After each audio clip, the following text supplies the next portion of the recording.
재판에서 그 이재용이 했다는 말 재밌는 얘기 하나 있었잖아요. 아버지 살아계실 때. 네.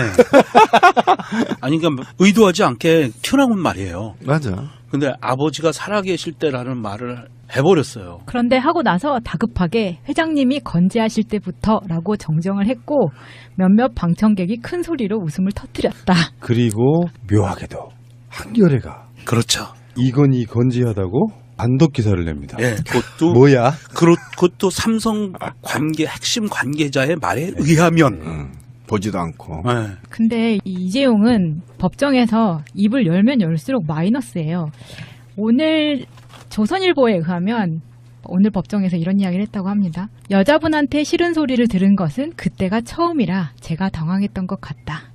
여기서 나오는 여자분은 누구일까요? 박근혜입니다. 오. 그러니까 자기는 살아오면서 한 번도 아버님께 야단을 맞은 것 빼고는 야단 맞은 기억이 없대요. 홍라이한테 야단 안 맞았던 얘기네. 네. 왕자님 맞구만. 그런데 여기서 최지성 미래전략실장이 또 이렇게 이야기를 해요. 이 부회장이 야단을 맞았다고 하길래 박근혜한테 야단 맞았다고 하길래 야단 맞은 적이 없는 사람인데 진짜 야단 맞은 게 맞나 하는 생각이 들었다고 이렇게 얘기를 했다고 해요. 법정에서.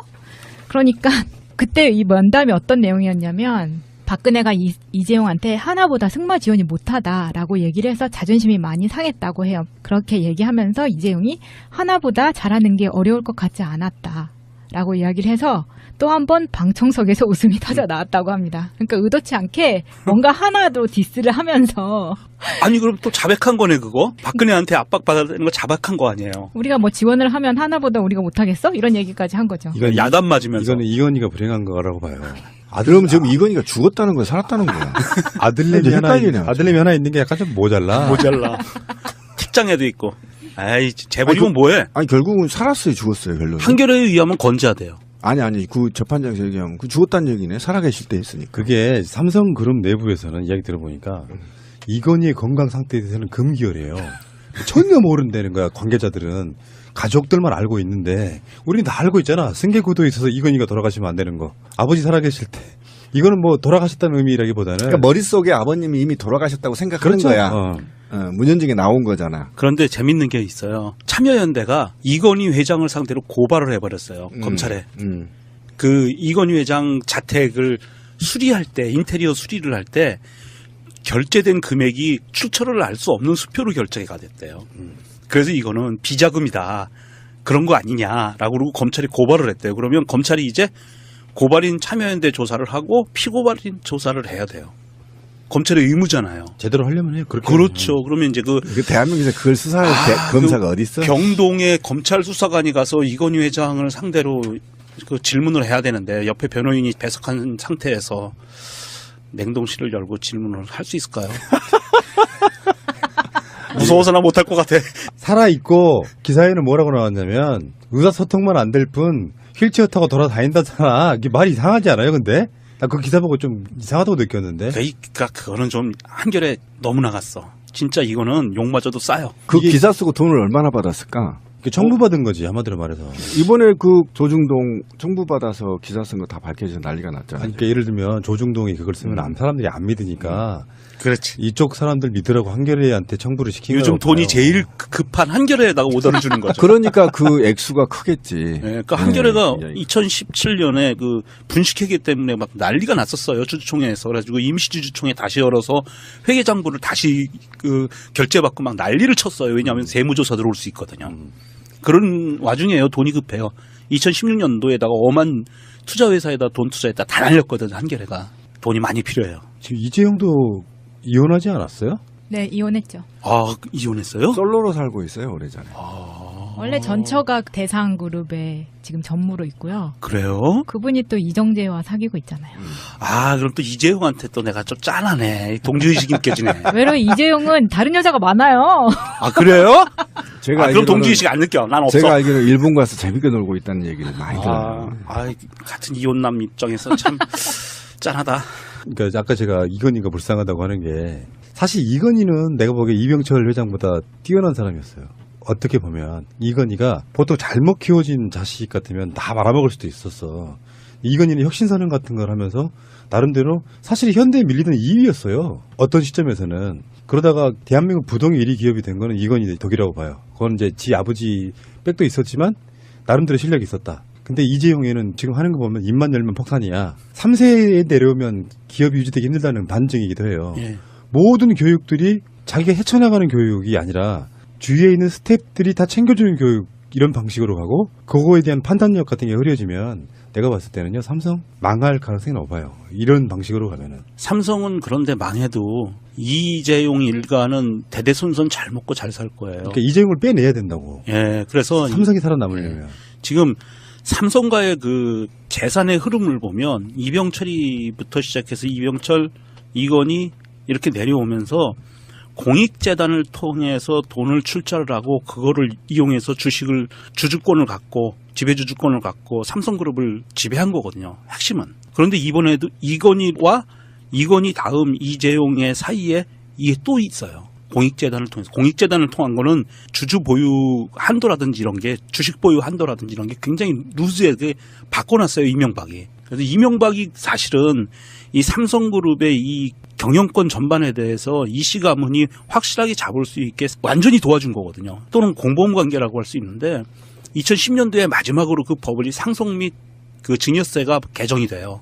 2010년도에. 그래서 이게 삼성그룹이 이제는 이재용이 완전히 개인 사유화할 수 있는 시스템을 가져갈 수 있게 만들어놨어요. 그래서 이번 정부에서는 이재용이 어쨌든 뭐 한 몇 년이건 형무소에 가 있는 사이에 이 상속 및 증여세를 다시 바꿔야 됩니다. 옛날식으로. 그러니까 재벌 해체하지 않으면 삼성은 망할 수가 없습니다. 그러니까 우리가 하루에 먹고 쓰고 이동하는 데서 삼성을 거쳐가지 않을 수가 없어요.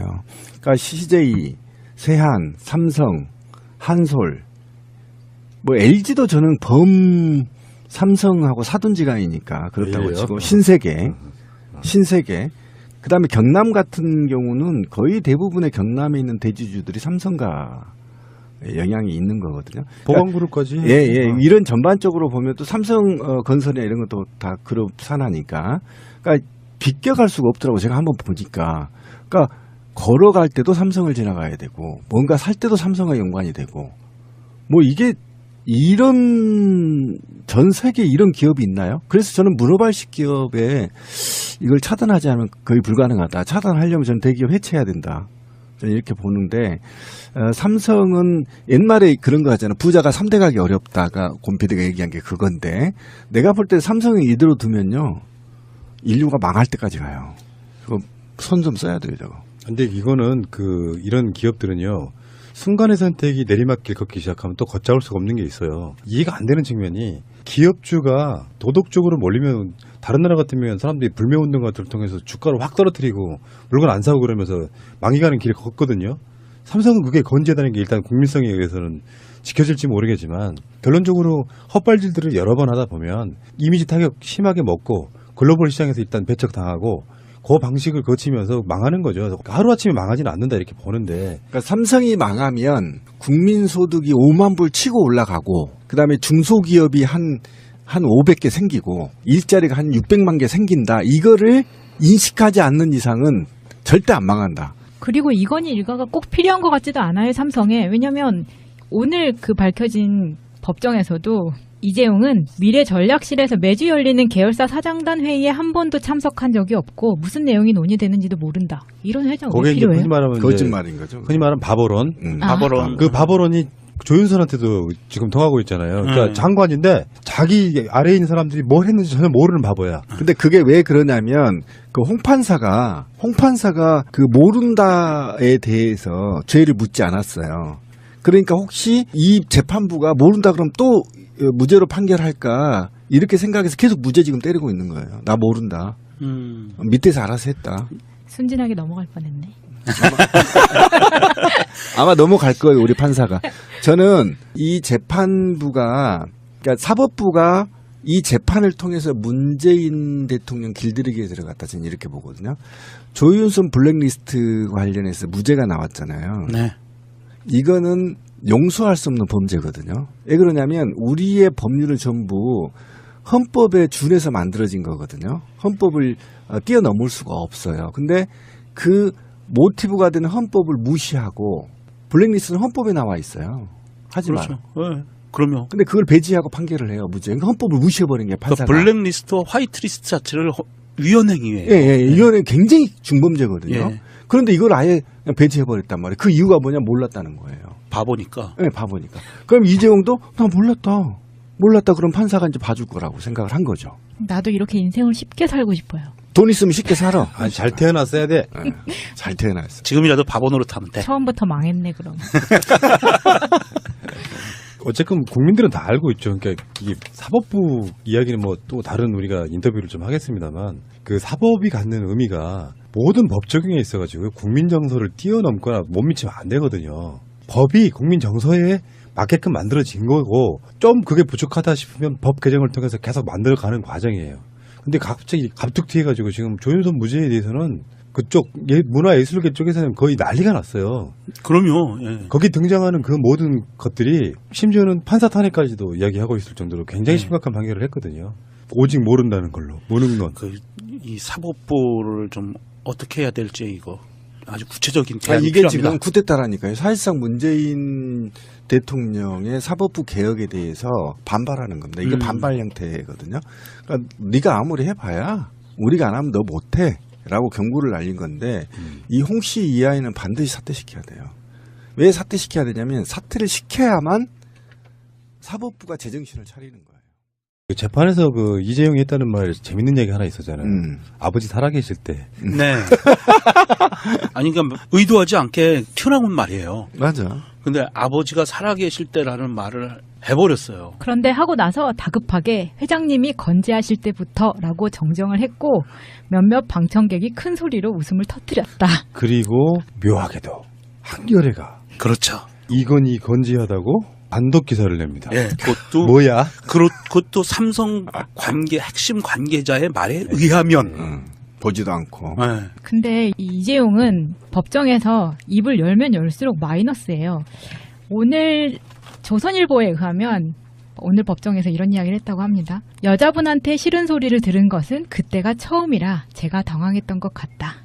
여기서 나오는 여자분은 누구일까요? 박근혜입니다. 오. 그러니까 자기는 살아오면서 한 번도 아버님께 야단을 맞은 것 빼고는 야단 맞은 기억이 없대요. 홍라이한테 야단 안 맞았다는 얘기네. 네. 왕자님 맞구만. 그런데 여기서 최지성 미래전략실 실장이 또 이렇게 이야기를 해요. 이 부회장이 야단을 맞았다고 하길래 박근혜한테 야단 맞았다고 하길래 야단 맞은 적이 없는 사람인데 진짜 야단 맞은 게 맞나 하는 생각이 들었다고 이렇게 얘기를 했다고 해요. 법정에서. 그러니까 그때 이 면담이 어떤 내용이었냐면 박근혜가 이재용한테 하나보다 승마 지원이 못하다라고 얘기를 해서 자존심이 많이 상했다고 해요. 그렇게 얘기하면서 이재용이 하나보다 잘하는 게 어려울 것 같지 않았다라고 이야기를 해요. 저는 뭐 돌아가셨다는 의미라기보다는 그러니까 머릿속에 아버님이 이미 돌아가셨다고 생각하는 그렇죠. 거야. 문현중에 나온 거잖아. 그런데 재밌는 게 있어요. 참여연대가 이건희 회장을 상대로 고발을 해버렸어요. 검찰에. 그 이건희 회장 자택을 수리할 때, 인테리어 수리를 할 때 결제된 금액이 출처를 알 수 없는 수표로 결제가 됐대요. 그래서 이거는 비자금이다. 그런 거 아니냐라고 그러고 검찰이 고발을 했대요. 그러면 검찰이 이제 고발인 참여연대 조사를 하고 피고발인 조사를 해야 돼요. 검찰의 의무잖아요. 제대로 하려면 해요. 그렇게 그렇죠. 그러면 이제 그 대한민국에서 그걸 수사할 검사가 어디 있어? 경동의 검찰 수사관이 가서 이건희 회장을 상대로 그 질문을 해야 되는데 옆에 변호인이 배석한 상태에서 냉동실을 열고 질문을 할 수 있을까요? 그래서 또 한 번 방청석에서 웃음이 터져 나왔다고 합니다. 그러니까 의도치 않게 뭔가 하나도 디스를 하면서 아니 그럼 또 자백한 거네 그거? 박근혜한테 압박받는 거 자백한 거 아니에요? 우리가 뭐 지원을 하면 하나보다 우리가 못하겠어? 이런 얘기까지 한 거죠. 이건 야단 맞으면서. 이거는 이건희가 불행한 거라고 봐요. 그럼 지금 이건희가 죽었다는 거야, 살았다는 거야. 아들내미 이제 하나 헷갈리네, 아들내미 하나 있는 게 약간 좀 모자라. 모자라. 책장에도 있고.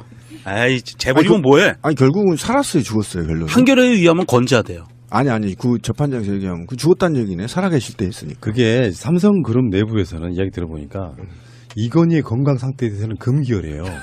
전혀 모른다는 거야. 관계자들은 가족들만 알고 있는데 우리는 다 알고 있잖아. 승계구도에 있어서 이건희가 돌아가시면 안 되는 거. 아버지 살아계실 때 이걸 무서워서나 못할 것 같아. 살아있고 기사에는 뭐라고 나왔냐면 의사소통만 안 될 뿐 휠체어 타고 돌아다닌다잖아. 이게 말이 이상하지 않아요 근데? 나 그 기사 보고 좀 이상하다고 느꼈는데. 그러니까 그거는 좀 한결에 너무 나갔어. 진짜 이거는 욕마저도 싸요. 그 이게- 기사 쓰고 돈을 얼마나 받았을까? 청부받은 거지 한마디로 말해서.